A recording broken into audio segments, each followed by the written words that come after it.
I always believed that if something truly bad happened, family would step in without being asked.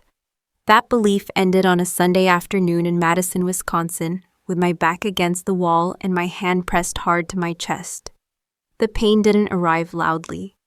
It tightened first, like someone slowly turning a dial inside my ribs. I tried to breathe through it. I told myself it was stress, that I'd skipped lunch, that I was being dramatic. Then the pressure sharpened deep and heavy, and my legs started to shake. I looked at my sister Brittany, standing a few feet away near the kitchen counter. She was younger than me by 2 years, confident in the way people are when they've never been doubted. "Please," I said, my voice already thinning. "Call 911.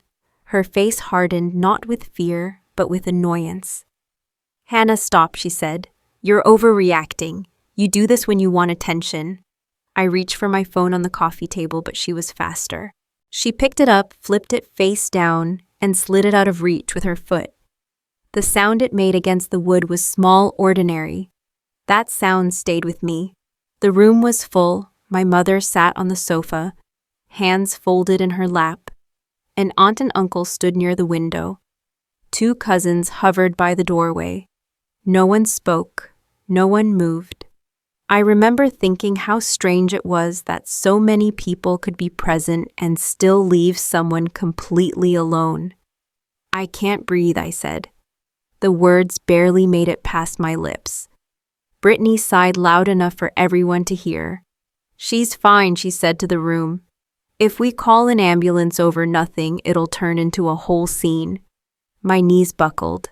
I slid down the wall and landed on the floor, my cheek pressed against the cold hardwood. The ceiling fan spun slowly above me. Each rotation felt like a second being wasted. I watched my mother look from me to Brittany, waiting. I realized then that she was waiting for permission. My chest burned. My fingers tingled. The edges of the room softened like a photograph left too long in the sun. I thought about how easily this could be explained away later. How someone would say I'd fainted. How someone else would say I'd always been sensitive. Somewhere nearby a clock ticked. I counted without meaning to. 10, 20, 30. What I didn't know, what no one in that room noticed, was that our next-door neighbor had stepped onto her porch after hearing raised voices through an open window. I didn't see her cross the yard. I didn't see her pull out her phone. The first thing I heard clearly again was the sound of sirens, distant but real, cutting through the quiet that had settled over my family. By then, the floor felt very far away, and I wasn't sure if I would get back up from it. The sirens followed us for only a few blocks before fading into traffic, but the sound stayed in my head. I lay strapped to the gurney, staring at the ceiling of the ambulance, trying to take slow breaths that didn't seem to reach the right place. Every bump in the road sent a dull echo through my chest. From the corner of my eye, I saw Brittany through the open rear doors before they closed. She was already talking. Her hands moved the way they always did when she explained things to people in authority, calm, controlled, reassuring. I didn't hear her words, but I recognized the posture. It was the same one she used with teachers when we were kids. The same one she used with managers, landlords, anyone whose opinion mattered. I had known my role in our family for a long time. I was the steady one, the reliable one, the daughter who didn't need checking on because I handled things. Brittany was the one people worried about, protected, explained away. If she snapped, she was stressed. If I did, I was dramatic. I was 31 years old and worked in payroll for a regional logistics company outside Madison. It wasn't glamorous, but it was solid. Numbers made sense. Deadlines mattered. People counted on me to be accurate and quiet about it. That had always been my place, useful, dependable, invisible. Growing up, it had been small things at first. A birthday cake forgotten because Brittany had a soccer game that weekend. A college acceptance letter I left on the kitchen counter that no one commented on because Brittany was upset about a breakup. When relatives praised her for trying so hard, I learned to smile and nod, even when I was the one driving across town to help covering shifts picking up slack. Over time, those moments stacked up into something heavier. Brittany didn't just expect attention, she expected belief. If she said something happened, it happened. If I said it didn't, I was mistaken, or sensitive, or remembering it wrong. The months leading up to that Sunday had been tense. Our family had a small side arrangement managing a few rental units, nothing formal, nothing clean. Brittany liked to make decisions without following through. When I finally said I wouldn't cover for her anymore, wouldn't smooth things over with tenants or explain away late paperwork, she'd looked at me like I'd broken a rule she'd never had to say out loud. I'd also been ignoring my own body, tightness in my chest during long days, shortness of breath when climbing stairs. I told myself it was stress. I told myself it was nothing serious because I didn't have time for serious things to be wrong. People relied on me. That was always the excuse. As the ambulance turned, the medic asked me questions in a steady voice, my name, my age, whether I'd ever felt this pain before. I answered as best I could. I didn't mention Brittany. I wasn't ready to see what that truth looked like out loud. What I knew even then was that what had happened in that living room wasn't new. It was just louder, more dangerous. It was the family script I'd been born into finally pushed to its limit.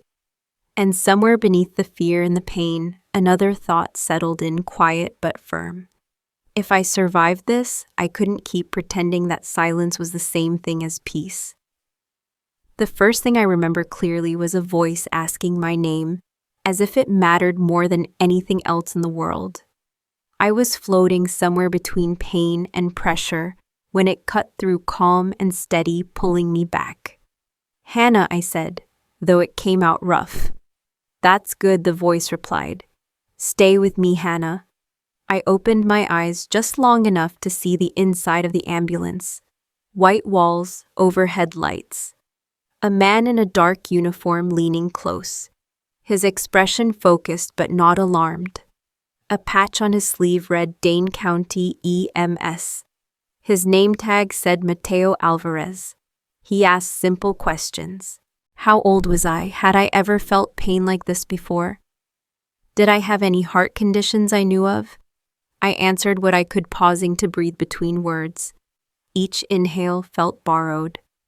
As the ambulance hit a bump, my hand slid weakly toward my side, searching for my phone out of instinct more than intention. Mateo noticed. "Did you call 911 yourself?" he asked. I shook my head.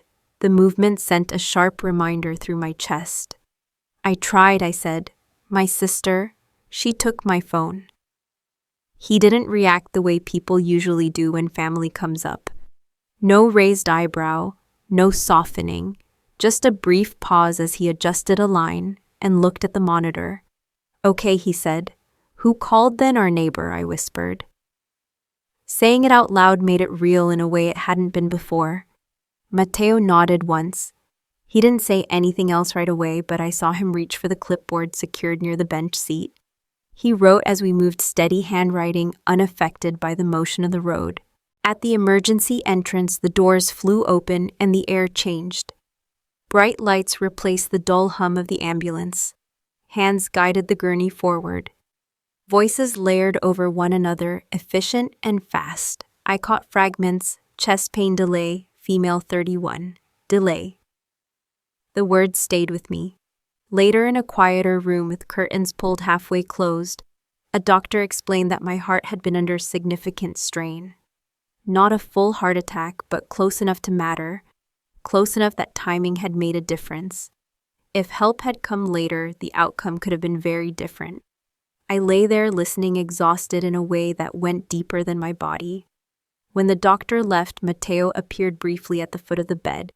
He asked a few clarifying questions, his tone unchanged. "Just so I'm accurate," he said. "Your sister physically took your phone when you asked to call yes, and told others not to call yes." He nodded again. "All right, that was it. No commentary, no judgment." He thanked me and left. It wasn't until I was alone again that the weight of it settled. What had happened in that living room wasn't just a misunderstanding or a family disagreement.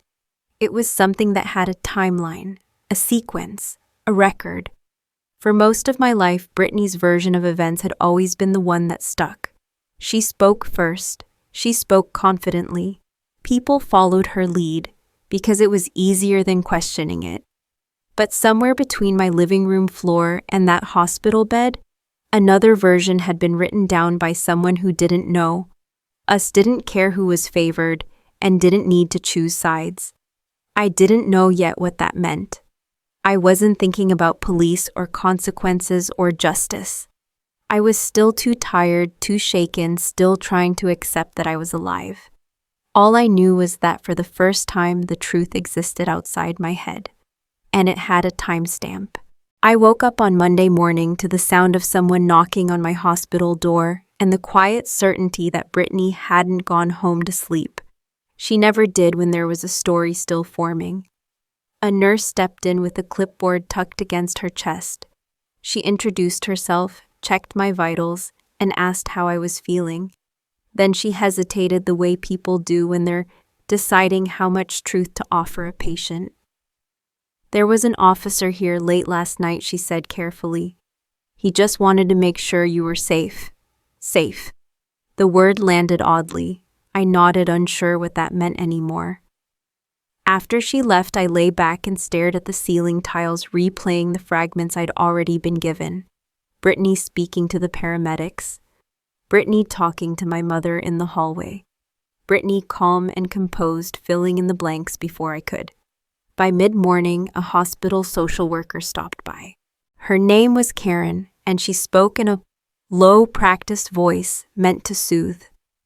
She explained that sometimes, after medical emergencies involving family conflict, law enforcement checked in as a precaution. There was a call made, she said. Not about your medical condition, about a disturbance. I felt my chest tighten, not from pain this time, but from recognition. Brittany had done this before. When things didn't go her way, she reframed them until she was the reasonable one, and everyone else looked unstable. Karen asked if I felt threatened by anyone. I chose my words carefully. "I feel misrepresented," I said. It was the truest thing I could offer without opening a door I wasn't ready to walk through. Later that afternoon, my phone buzzed with messages I wasn't supposed to be reading yet, according to hospital rules. I read them anyway. A coworker asking if I was okay. A distant cousin saying she'd heard there'd been some kind of episode. My manager leaving a voicemail that sounded polite but cautious, asking me to call when I was able. Brittany had always been efficient. I asked the nurse for my discharge paperwork even though I knew I wouldn't be leaving that day. I wanted copies of everything: admission notes, test summaries, timestamps. The nurse raised an eyebrow but didn't question me. She slid the papers into a thin manila folder and handed it over. That folder became heavier than it should have been. That evening, my mother came by. She sat in the chair beside my bed and talked around what had happened. She said Brittany was exhausted, that she'd been scared, that everyone was worried about me. I watched her hands twist together in her lap, waiting for me to reassure her. I didn't. What I didn't say was that fear didn't explain a phone taken away. Fear didn't explain a room full of people told to stand down. Fear didn't explain why an officer had been called before I could even sit up on my own. After she left, I held the folder against my chest and tried to steady my breathing. I wasn't thinking about revenge. I wasn't thinking about justice. I was thinking about control and how quickly I'd lost it. Somewhere outside my room, a cart rattled down the hallway. A monitor beeped steadily. Life in the hospital continued, indifferent to family dynamics and carefully constructed narratives. That was when I understood something I hadn't before. If I didn't protect the facts of what had happened, someone else would rewrite them for me. And they'd do it with the same confidence Brittany had always used, the kind that made people stop asking questions. I wasn't ready to confront her. I wasn't ready to speak to the police. I was still too weak, too shaken. But I was ready to stop letting her speak first. I was discharged on Tuesday afternoon with a folder of instructions, a prescription I hadn't filled yet, and a warning to take things slow. I nodded at all the right moments. I waited until the automatic doors slid shut behind me before deciding where I was actually going. The police station was only 10 minutes away, close enough that I'd driven past it 100 times without thinking about what happened inside. This time, my hands tightened on the steering wheel as I pulled into the lot. I sat there for a full minute, engine running, reminding myself why I was here. If I stayed quiet, Brittany would keep talking. Inside the station smelled faintly of disinfectant and burnt coffee. A television murmured in the corner. A man in a brewer's cap filled out paperwork at a counter. It all felt painfully ordinary for what my chest still remembered. At the front desk, a uniformed officer looked up. He asked how he could help. My voice wavered only once when I said I wanted to make a report about a medical emergency and interference with a 911 call. That word interference changed the air slightly. He gestured for me to sit and brought over a clipboard. His name tag read Officer Collins. He didn't rush me. He didn't interrupt. He asked for dates, times, locations. Sunday, Madison, my parents' living room. I told him what happened the way I'd practiced in my head all night. Not what I felt, not what I feared. Just what I saw and what was done. I asked for help. My sister took my phone. She told others not to call. Minutes passed. I collapsed. He wrote as I spoke. Occasionally, he looked up to confirm something, then went back to the page. When I finished, he asked if my sister had given a statement. She has, I said. I think she called it a disturbance. Officer Collins nodded as if that fit into a familiar category. All right, he said. We'll include both accounts. I thought that was it. I thought I'd done what I came to do. Then the door behind me opened and I felt it before I saw her. Brittany walked in like she belonged there. Her hair was neat. Her shoulders were squared. She smiled when she saw the officer, not me. She took the seat across the room and crossed her legs, patient, composed, already certain of how this would end. For a moment, the old instinct flared. The one that told me to soften my voice, to explain her behavior, to keep the peace. I didn't. When Officer Collins returned, he addressed both of us. He explained that given the medical component, they would be requesting supplemental statements from emergency services. EMS reports were standard in cases involving delayed care. Brittany laughed softly, shaking her head. That seems like overkill, she said. This was a family misunderstanding. The officer didn't smile. It's procedure, he replied. Something in Brittany's posture shifted just a fraction. It was the first time I'd seen uncertainty cross her face since Sunday. As we stood to leave, she leaned toward me. You didn't have to do this, she said quietly. You're making it worse. I looked at her and realized something had already broken. Not between us, inside me. I didn't do anything I said. I stopped letting you do it for me. Outside, the air felt sharper, cleaner. I sat in my car again, heart racing, not from pain this time, but from the weight of what I'd just set in motion. I didn't know what would come of it. I didn't know who would believe whom. But I knew this much. There was now a version of events that didn't belong to my family. And I wasn't taking it back. The call from the police station came on Thursday morning just after 9.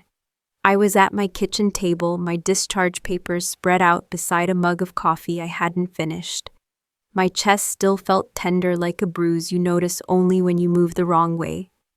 The officer said they needed me to come in later that afternoon. Emergency services had agreed to provide a supplemental statement and they wanted everyone present. He didn't say my sister's name, but he didn't need to. By the time I arrived, Brittany was already there. She sat upright in one of the plastic chairs, along the wall, legs crossed, phone in her hand. She looked calm, almost bored, the way she did when she expected things to go her way eventually. She glanced at me, then away, as if I were an inconvenience rather than the reason we were all there. Officer Collins nodded at me and motioned toward a chair near his desk. The room was small, windowless, fluorescent lit. A clock ticked loudly on the wall. It felt like the kind of place where stories either fell apart or hardened into something permanent. We waited. When the door opened again, Brittany straightened her expression, shifting into something polite and practiced. Then she saw who it was, and the smile froze.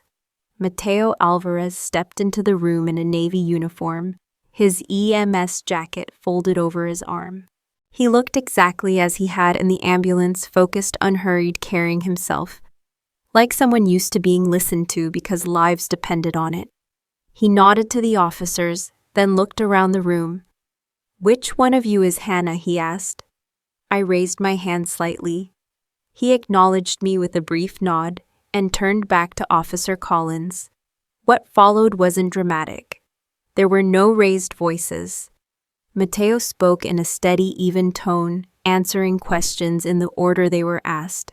He described the call they'd received, the scene, when they arrived, my condition when they found me. He mentioned the delay, the bystander who had called 911, the fact that I hadn't had my phone.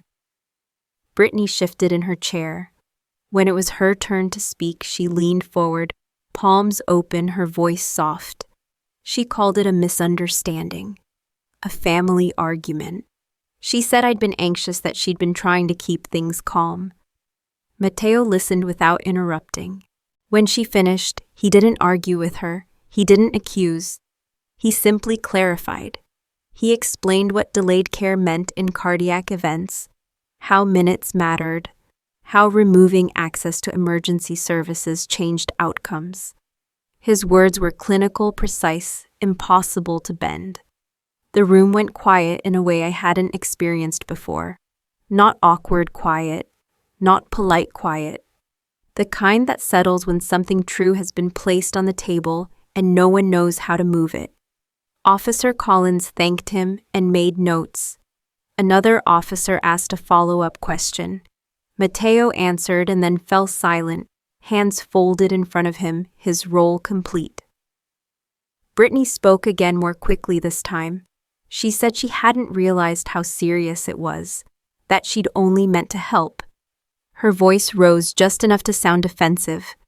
No one responded right away. As we stood to leave, Brittany brushed past me close enough that I could smell her perfume. "You're enjoying this," she said under her breath. I didn't answer. I was watching Mateo. Thank the officers and head toward the door, his jacket tucked under his arm. He hadn't looked at me again. He didn't need to. Outside, the late afternoon air felt heavy. I sat in my car with my hands resting on my lap, aware that something fundamental had shifted. Not because anyone had taken my side, but because the story no longer belonged to either of us. For the first time, Brittany wasn't controlling the room. And for the first time, I understood that silence, when backed by facts, could be louder than anything she said. The first sign that things were no longer contained came Friday afternoon, when my phone rang and the caller ID showed a number I didn't recognize. I let it go to voicemail, then listened as a careful male voice introduced himself as a detective, with the department following up on the statements already given. He didn't ask how I was feeling. He asked about patterns. "Has your sister ever stopped you from seeking help before?" he asked. Medical or otherwise.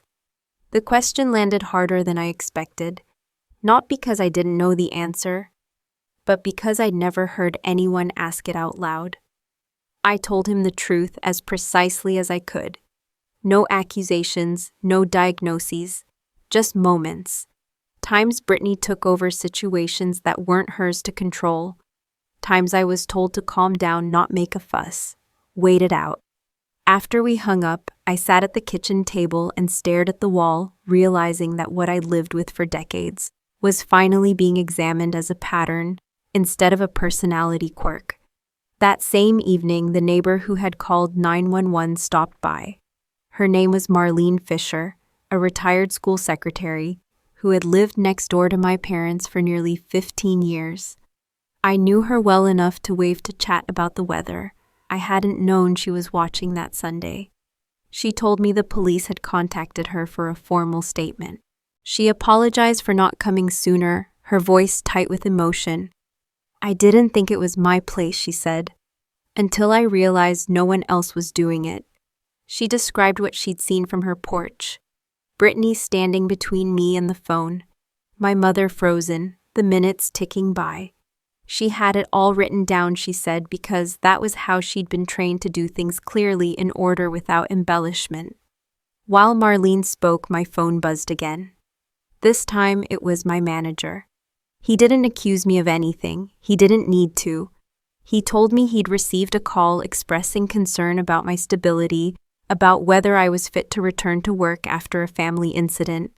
He said HR would be reaching out just to check in. I thanked him for letting me know and hung up before my hands started shaking. Brittany was pushing back. Over the next 2 days, messages came from relatives I hadn't spoken to in years. Some were vague hope you're okay families go through things. Others were sharper. They asked why I was dragging this out, why I couldn't just let it go. One implied I was trying to punish Brittany for being worried about me. The doubt crept in at night when the house was quiet and my chest still ached. I wondered if I'd miscalculated, if speaking up would cost me my job, my family, my sense of normalcy. On Sunday evening, the detective called again. He asked about a doorbell camera on Marlene's house, asked whether I knew if it faced the front yard. I hadn't known. Marlene had. "There's video," he said, "not of everything, but enough to establish timing." That was when I understood that this was no longer just my word against Brittany's, but it was also when I realized the stakes were higher than I'd planned for. Brittany wasn't backing down. She was adapting. And if I wanted to protect myself, I would have to do the same carefully, deliberately, without losing my footing. I ended the night by opening the manila folder from the hospital and adding a new page to it. Dates, calls, names. I didn't know how this would end. But I knew one thing for certain. The truth was moving now, and it wasn't moving quietly. Monday arrived quietly the way days do, when something important is already in motion. I woke before my alarm, my chest stiff but manageable, and sat at the edge of the bed listening to the house settle. The weekend had been loud with messages and doubt. The morning felt different, controlled. I returned my manager's call just after 8. He asked how I was doing genuinely this time and explained that HR wanted to document the situation because of the outside call they'd received. "This isn't disciplinary," he said. "It's procedural. I wrote the word down in the same notebook where I'd been tracking dates and names. It helped to see it in ink stripped of emotion. That afternoon, my mother called. She didn't start with questions. She started with a sentence that landed like a confession. "I watched her take your phone," she said, "and I didn't move. I closed my eyes and let the silence stretch." She told me she'd been replaying that moment over and over, realizing how often she'd deferred to Brittany without meaning to, how many times she'd chosen calm over right. "I thought if I stayed still it would pass," she said. "I didn't think you were in danger." "I was," I replied. I kept my voice level. This wasn't the moment for comfort or absolution. We talked for a long time, not about fixing things, about limits. I told her I needed space, that I wouldn't be attending family gatherings or answering questions relayed through others. If she wanted contact, it would be direct, and it would respect my boundaries. She agreed. I didn't know if she could keep that promise, but saying it out loud changed something. Later that week, I met with an attorney recommended by a colleague. Nothing dramatic. Just an hour in a small office with framed certificates on the wall. He listened, asked clarifying questions, and explained my options calmly. "Your strength here," he said, "is that you're not escalating emotionally. You're responding proportionally." He advised me to communicate only in writing when necessary, to avoid private confrontations, and to let the investigation proceed without interference. He also suggested a cease and desist letter if my sister continued contacting my employer. That night, Brittany showed up at my door. I didn't open it. I spoke through the closed door, my hand resting against the wood. She alternated between pleading and anger, accusing me of tearing the family apart, of enjoying the attention. "I just wanted to help you," she said. "You always twist things." "I'm not discussing this in person," I said. "If you need to say something, put it in writing." She left after a few minutes. I sat down on the floor afterward, my heart racing, not from fear, but from the realization that I hadn't folded. The next morning, an email came from HR acknowledging my documentation and confirming that no action would be taken against me. Another message arrived from the detective, brief and neutral, letting me know the case was moving forward and that they'd be in touch. I added both to the folder. For the first time since Sunday, I felt something settle into place. Not relief, not victory, structure. Brittany had spent her life being chosen by teachers, by family, by circumstance. I had spent mine adapting to that reality. Now the system was choosing process over preference, and for the first time that felt like solid ground. On Wednesday, 2 weeks after the ambulance, I sat in my attorney's office and watched him slide a single page across the desk. It wasn't dramatic, no seals, no courtroom language, just a letter written in clean, firm sentences. My sister was to stop contacting my employer, stop contacting me through third parties, and stop appearing at my residence. Any further interference would be documented and added to the existing record. "That's all it is," I asked. "That's all it needs to be," he said. "You're not trying to punish her. You're trying to protect yourself." I signed my name at the bottom with a hand that didn't shake. The letter went out that afternoon. I didn't announce it to anyone. I didn't warn Brittany. I didn't post anything, didn't explain myself to relatives who wanted a family update, as if this were a holiday argument that got out of hand. I kept working. I kept going to my follow-up appointments.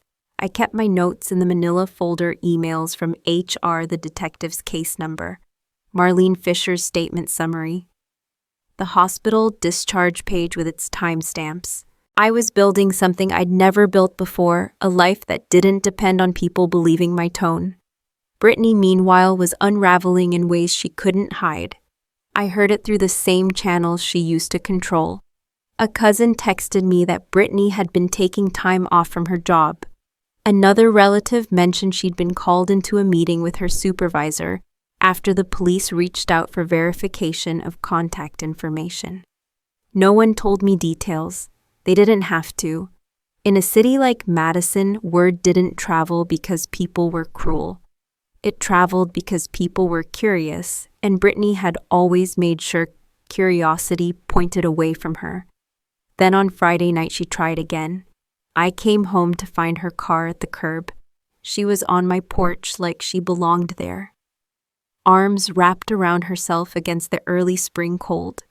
She stood when she saw me, and for a second I saw something raw in her face, fear maybe, or anger with nowhere to land. "I need to talk to you," she said. I didn't step closer. I kept my keys in my hand, my phone in my pocket, the porch light bright above us like a spotlight I hadn't asked for. "Not here," I said, "not like this." She took a step down the porch stairs, frustration spilling out. She told me I was ruining her life, that I was letting strangers decide our family business, that she'd only been trying to keep things from getting out of control. I thought about Sunday, about her foot sliding my phone away, about her voice deciding for everyone in that room that my breathing didn't matter. "I'm not letting strangers decide," I said quietly. "I'm letting facts decide." She stared at me as if I'd slapped her. Then her voice changed, softer, desperate. "Please," she said. "If you don't drop this, I could lose my job. I could get charged. Mom can't handle it. Don't you care about anyone but yourself for once?" There it was, the old lever, the guilt that had kept me obedient since childhood. I felt my heart beat hard, steady, and I hated that part of me still wanted to fold. Not because I believed her, but because I'd been trained to rescue her from consequences. "I care," I said. "That's why I'm not arguing with you. That's why I'm not yelling. You need to leave. She didn't move. My fingers tightened around my keys, so I did what I'd never done before. I called the non-emergency number and reported an unwanted person at my address. I didn't embellish. I didn't plead. I gave my name, my location, and I waited. Brittany's face drained as she heard the dispatcher's voice through my phone. For the first time, she understood that my calm wasn't weakness. It was resolve. She left before the officer arrived. When I locked my door behind me, my legs finally went unsteady. I slid down the inside of it and sat on the floor, breathing carefully, staring at the quiet hallway of my own apartment. This was the highest point of the storm, and I could feel it. The system was moving, Brittany was losing control, and I was still not at peace, not yet, but I was no longer powerless. The letter from the police arrived on a Tuesday, folded once, my name typed cleanly on the front. I sat at the kitchen table and waited before opening it, the way you do when you already know something has ended and you're bracing for the shape it will take. The investigation didn't turn into a spectacle. There was no trial, no public reckoning. There didn't need to be. The report concluded what the facts supported: interference with access to emergency services had occurred. A formal citation was issued. Conditions were set. Brittany was instructed to have no contact with me and to stay away from my residence. The record would remain. That was the justice. Clear, bounded, real. I felt something loosen in my chest that had nothing to do with my heart. The rest followed quietly. Brittany's employer placed her on administrative leave and later reassigned her out of a role that involved public trust. My manager called me in for a short meeting, thanked me for my professionalism, and closed the HR file with a note that the concerns raised about me were unfounded. No apology was offered. None was needed. The paper trail spoke for itself. My mother came by once weeks later and sat at the same kitchen table where I'd read the letter. We didn't talk about Brittany. We talked about boundaries, about how contact would work and how it wouldn't. It was awkward and imperfect, but it was honest. For the first time, I wasn't negotiating my safety to preserve someone else's comfort. Healing didn't arrive all at once. It came in ordinary moments. In follow-up appointments where doctors spoke to me like someone worth taking seriously. In mornings when I drank coffee slowly and felt no rush to justify my decisions. In the quiet confidence of knowing that if I ever needed help again, I would not hesitate to ask for it, and I would not let anyone stand in my way. I kept the manila folder, but it moved from my desk to a drawer. I didn't need to look at it every day anymore. The facts were where they belong now. On Sundays, I started walking in a nearby park the same path every week. I liked the predictability, the way the seasons changed without asking permission. I learned to notice my breathing, to stop when I needed to stop, to listen to my body without apologizing for it. People sometimes ask if I regret taking things as far as I did. I don't. Silence nearly cost me my life. Speaking up gave it back to me. What I understand now is simple. Justice doesn't have to be loud to be complete. Sometimes it's just the moment when a room goes quiet and the truth finally has space to exist. That was enough. It still is. If this story resonated with you, I'd like to hear your thoughts. Have you ever had to choose truth over family comfort or boundaries over silence? Feel free to share. And if you want to hear more stories like this, you can follow along for the next one.